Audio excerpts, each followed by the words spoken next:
గత సంవత్సరంన్నర కాలం నుండి లేని ప్రోటోకాల్, గత సంవత్సరంన్నర కాలం నుండి ఇవ్వని రెస్పెక్టు, గత సంవత్సరంన్నర కాలం నుండి ప్రోగ్రాములకు పిలవకుండా ఫోటోలు తీసేసి అన్ని రకాలుగా ఇబ్బంది పెట్టి సడన్గా ఇప్పుడు ఒక ఇష్యూ వచ్చిన తర్వాత ఒక కుర్చీ వేసి దాన్ని జూమ్ చేసి చూపిస్తే అంటే ఏంటండి అర్థం? ఒకసారి ఆలోచించుకోవాలి అందరూ కూడా.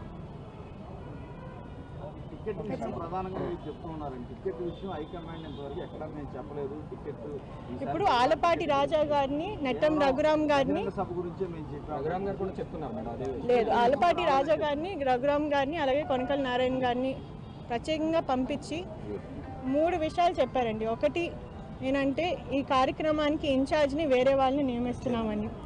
రెండోది నారా లోకేష్ గారు అసలు నాని అన్నకి ఈ ప్రోగ్రాంతో ఏంటి సంబంధం, ఎందుకు జోక్యం చేసుకుంటున్నారు అని అడిగారు. అంటే ఒక సిట్టింగ్ ఎంపీని ఆయన కాన్స్టిట్యున్సీలో పార్టీ ప్రోగ్రాం జరుగుతుంటే ఆయనకి ఏంటి సంబంధం అని ఎలా అడుగుతారండి? అలాగే మూడోది ఈ పొజిషన్ కోసం వేరే వాళ్ళని వెతుకుతున్నారు, అందుకని మీరు కొంచెం సైలెంట్ అవ్వాలి అనేది కూడా జరిగింది. సో ఇవన్నీ కూడా ఏంటంటే అండి మీకు తెలిసిన ఈ స్ట్రాటజీస్ అన్నీ మీరు ఎప్పటి నుంచో చూస్తున్నారు. సో ఇవన్నీ కూడా మీరు కన్సిడరేషన్లో తీసుకోవాలి. నానిగారి వ్యక్తిత్వం ఏంటనేది మీకు తెలుసు, నేను ఆయన్ని డిఫెండ్ చేయక్కర్లేదు. ఆయన నిజాయితీగా నిస్వార్థ. అందరికీ నమస్కారం.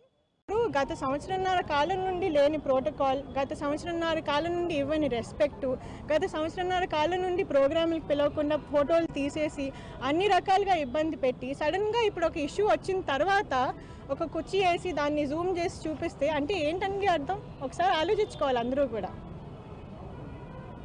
టికెట్ విషయం ప్రధానంగా మీరు చెప్తున్నారండి. టికెట్ విషయం హైకమాండ్ ఇంతవరకు ఎక్కడ మేము చెప్పలేదు. టికెట్ ఇప్పుడు ఆలపాటి రాజా గారిని, నెట్టం రఘురామ్ గారిని సభ గురించే మేము చెప్పాము. రఘురామ్ గారు కూడా చెప్తున్నారు మేడం. అదే లేదు, ఆలపాటి రాజా గారిని, రఘురామ్ గారిని, అలాగే కొనకల నారాయణ గారిని ప్రత్యేకంగా పంపించి 3 విషయాలు చెప్పారండి. ఒకటి ఏంటంటే ఈ కార్యక్రమానికి ఇన్ఛార్జ్ని వేరే వాళ్ళని నియమిస్తున్నామని. రెండోది నారా లోకేష్ గారు అసలు నాని అన్నకి ఈ ప్రోగ్రాంతో ఏంటి సంబంధం, ఎందుకు జోక్యం చేసుకుంటున్నారు అని అడిగారు. అంటే ఒక సిట్టింగ్ ఎంపీని ఆయన కాన్స్టిట్యున్సీలో పార్టీ ప్రోగ్రాం జరుగుతుంటే ఆయనకి ఏంటి సంబంధం అని ఎలా అడుగుతారండి? అలాగే మూడోది ఈ పొజిషన్ కోసం వేరే వాళ్ళని వెతుకుతున్నారు, అందుకని మీరు కొంచెం సైలెంట్ అవ్వాలి అనేది కూడా జరిగింది. సో ఇవన్నీ కూడా ఏంటంటే అండి మీకు తెలిసిన ఈ స్ట్రాటజీస్ అన్నీ మీరు ఎప్పటి నుంచో చూస్తున్నారు. సో ఇవన్నీ కూడా మీరు కన్సిడరేషన్లో తీసుకోవాలి. నానిగారి వ్యక్తిత్వం ఏంటనేది మీకు తెలుసు, నేను ఆయన్ని డిఫెండ్ చేయక్కర్లేదు. ఆయన నిజాయితీగా నిస్వార్థ.